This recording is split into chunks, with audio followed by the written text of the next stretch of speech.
Hello, Michelle again, back with another chapter from the Toltec Mounds Archeology of the Mound-and-Plaza Complex book. I know last time I said we'd probably try to combine chapters 2 and 3, but when I really got looking at chapter 2, there's so much detail in there, and I don't want to go over every detail, but there were so many highlights that I thought, let's just make a short video about 2, and then we'll do another video about chapter 3 next time. So I do have a bunch of notes. If you kind of see me glancing away from the actual lens, that's what I'm looking at. But I just basically went through chapter 2, looked at all the highlights. We're going to go through them, see what I can mention, what I can pull out. Lots of archaeology names. If you are into the history of archaeology in the US, there's a lot of names in here, so that's kind of cool to see how people interacted with things. But so what we know first is, the first kind of written records, right? So we're going to get to the archaeology part about the native people who built the site and lived at the site. And so this chapter does kind of glance over that pretty quickly in like a paragraph at the beginning. And so in the 1700s is kind of where we pick up for this chapter history. French colonists and the Quapaw Nation were living at Arkansas Post, or around Arkansas Post, which isn't too terribly far away from central Arkansas. It's a little in eastern Arkansas. And so then they move up the Arkansas River, to Spanish land grants somewhere prior to 1803. Which is the Louisiana Purchase. So we've got some like land records of people owning different pieces of property kind of in this area of central Arkansas from that. And so the Quapaw Nation, then we have records of treaties that they have with the United States. We know that they ceded land in 1818 and in 1824, and then most of the Quapaw Nation's people had been physically removed from the state of Arkansas, from that area, by 1834. And at that point, the land was opened by the federal government to European settlers. And so people move in and we start to see land areas being patented, which essentially means claimed and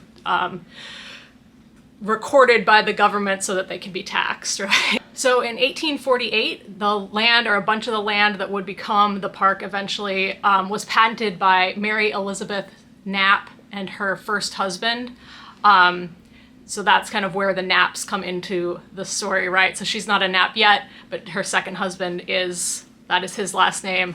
And so she's kind of the common link between a lot of this land. And then we know just from some different records of how things were taxed and how people were written about and where they were living, that cultivation of that land, so farming of that land, probably started in about 1851. And so there was a lot of plowing and usage of this property and on top of these mounds, which when you go out there now and see that most of the mounds are very flat, that is why. So in 1851, cultivation begins, and this was an area that was kind of had a lot of swampy land, had a lot of forested land, tree growth, things like that. So it needed to be cleared before you could really do a lot of cultivation. And so it's not totally known because there aren't a ton of records, but it's speculated by this book that probably the Knapps hired in enslaved laborers from other plantations around the area. There's not a record that the Knapps themselves enslaved people for that. They did enslave 2 house servants at any given time prior to the Civil War. And there are records of that, but there's not records of how they cleared this land. So it's kind of speculative, but we know the land was cleared, and we know there were other plantations around as well that also had enslaved laborers there. And then we get to the Civil War. Little Rock is taken over by the Union Army at some point. And then we kind of pick up with records again after that. So the land is still being cultivated. But this was something that I didn't know, that there is that history of enslaved labor on this land. And so in 1879, we see that Edwin Curtis, who's with the Peabody Museum, who's a name you might have heard if you're interested in archaeology, he came to visit the site. He'd heard about it. He was told that he could not dig into any of the plowed mounds that were in cultivation. And so he ended up just making a map of the site. So that's a record that we have from 1879. And then in 1882, Edward Palmer, who was with the Bureau of Ethnography at the Smithsonian came and did some mapping of the site as well. Then in 1890, we have William H. Holmes, again, all of these pretty famous archaeology names, who, again, with the Bureau of Ethnography with the Smithsonian, who came to visit as well. And he illustrated the site at that point, drew, a picture of the site. And that drawing was used as an illustration for Cyrus Thomas's report in 1894. In 1907, then Mrs. Knapp passed away. Her son had passed away previous to her. And so her estate went to a brother and some other executors to deal with, and they sold a lot of the property in this area to the McLaughlin family. So the land has now changed hands to a different family, even though it's been in the hands of the Knapps for a long time. And in 1908, Clarence B. Moore visited the site. Again, just more records being created for different parts of archaeological record keeping in the U.S. So it's kind of neat to see. In 1934, forms were submitted to the National Park Service by J.R. Fordyce, Warren K. Moorhead, John R. Swanton, and Samuel C. Dellinger, who was with the University of Arkansas Museum, to purchase the site and make it into a national park. So these were submitted, like I said, to the National Park Service. The hope from these people in Arkansas is that this is a very important site, a very important place that should be preserved, and they wanted the National Park Service to do that. That did not happen. It did get into some committees and things like that, but it never actually became a park. So that was kind of left then. At that point, it's still in the hands of private property owners. They're still farming on it. And then in 1960, Charles McGimsey and Hester Davis, who are then at the University of Arkansas Museum after Dellinger's retirement, established the Arkansas Archeological Society. And as part of that, they started training amateur archaeologists in how to do site forms, how to do record keeping, things like that. And one of the very early site forms that they got was for the Toltec Mounds site, now the Plum Bayou Mounds site, submitted by Wallace Wills in 1960. And he was a local and wanted the site recorded. He had a lot of the kind of lore associated with the site in that original site form. So even though the site has been known about for a long time, we've already talked about that, the official first site form is in 1960. So then in 1966, McGimsey and Davis are looking for more training opportunities, looking for more research opportunities, and they create the training program in archaeology, which we still do to this day, which is why we're making this video, because we are leading up to another training program. But in 1966, they do the training program at what is now Plum Bayou Mounds Archaeological State Park.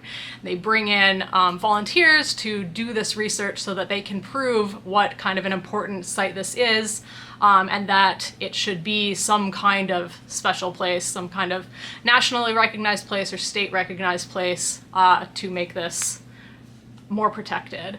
And so in 1973, they do manage to get the site listed on the National Register of Historic Places, which is important. It gives it some kind of legitimacy in the federal system that this is a very important site and that people recognize that it's an important site.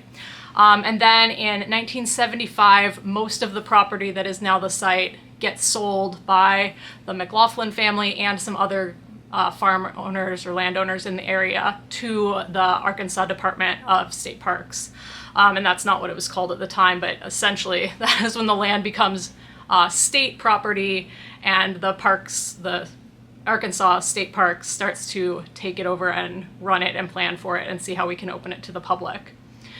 So then in 1977, we get permission for the Arkansas Archeological Survey to have a research station at this site, at this state park, which is very cool. So we can start doing even more archaeological research and really learn more and more about what's going on at this site.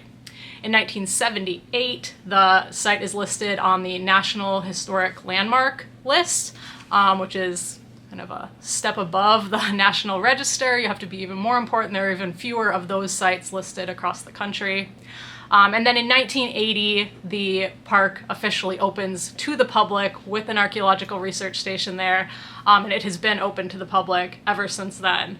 And so that's kind of the really quick run through of what is going on with the property that is now the site, and then we will get into kind of the actual archaeology starting in the next video. But I thought this was, I didn't want to just skip it completely because it is pretty interesting information. So if you do have the book yourself, like I said, it's available to purchase. It's kind of wild to read through it. You feel like you're just reading dates and dates and names.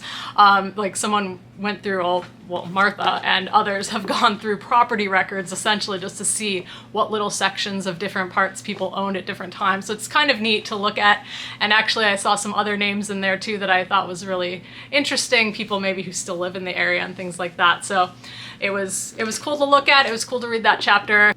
And so we'll be diving into the actual archaeology that's been happening out there for the past 60 years next week. Thank you for watching. I will see you again in a couple of weeks with another video. And then, like I said, hopefully I'm going to be seeing you in June. I think registration should be opening pretty soon for the training program. So if you're interested in doing that, make sure you're following the Arkansas Archaeological Society's website and social media so you'll see when those open up. And take care, and I will see you soon. Bye.